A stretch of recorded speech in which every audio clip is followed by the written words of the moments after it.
जय नेपाल। म प्रहरी हुँ, म मान्छे होइन। मैले संविधानको धारा र सरकारको नीति अनुसार काम गर्नुपर्छ। मेरो व्यक्तिगत विचार राख्ने मलाई कुनै अधिकार छैन, किनकि म प्रहरी हुँ, म मान्छे होइन। मैले सधैँ दुई धारी तलवारको बीचमा रहेर आफ्नो ड्युटी गर्नुपर्ने हुन्छ। एउटा जनताको मनोभावना सहितको जीवधनको सुरक्षा र अर्को संविधानको धारा र सरकारी सत्ताको राजनीति अनुसार, किनकि म प्रहरी हुँ, म मान्छे होइन। मैले माथिबाट पाएको आदेशको पालना गर्नु मेरो पहिलो कर्तव्य हो।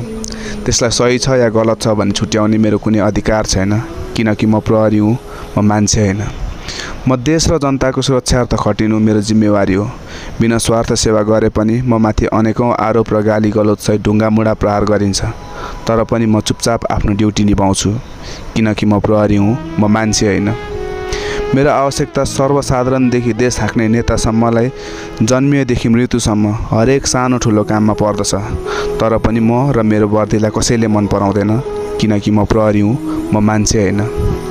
म हरेक विपत्ति, बाढी, पहिरो, भूकम्प, आगोलागी र प्राकृतिक प्रकोपहरूमा जनताको सुरक्षार्थ ढाल बनेर 24 घण्टा खट्छु। मलाई उपहारमा भ्रष्टाचारी, घुसखोरी, सरकारी गुन्डा उपनाम दिँदै ढुङ्गा मुढा र तिरस्कार प्रदान गरिन्छ, किनकि म प्रहरी हुँ, म मान्छे होइन। मलाई मेरो जिम्मेवारीले प्रहरी मात्र भनिन्छ। म कसैको छोरा, कसैको भाइ, कसैको आफन्त कहिले पनि कहिदिनँ, किनकि म जिम्मेवारीले बाँधेको प्रहरी हुँ, म मान्छे होइन।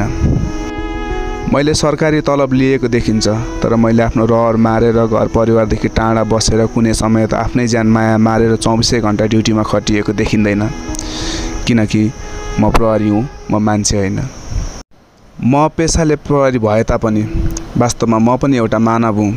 मान्छेबाट कहिलेकाहीँ सानो गल्ती हुन सक्छ, तर मैले गरेको हजार राम्रो कामहरूलाई नदेखी मेरो एउटा सानो गल्तीलाई खेदो खनेर म माथि कारबाहीको माग र अनेकौं किसिमका गाली गलौजहरू गर्ने गरिन्छ, किनकि म प्रहरी हुँ, म मान्छे होइन।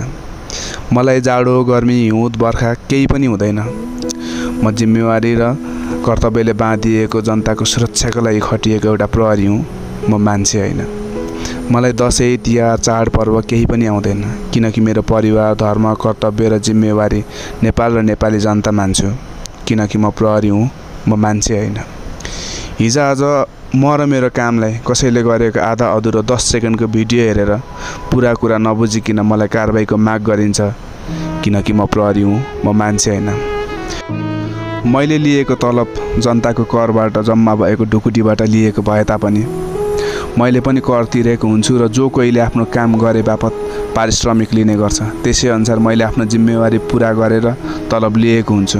यो सबैले बुझेको छ, तर पनि बुझ बचाएर मलाई गाली गलौज गरिन्छ र जनताको करबाट तलब लिएर जनताले नै दुःख दिएको भन्ने आरोप लगाइन्छ, किनकि म प्रहरी हुँ, म मान्छे होइन।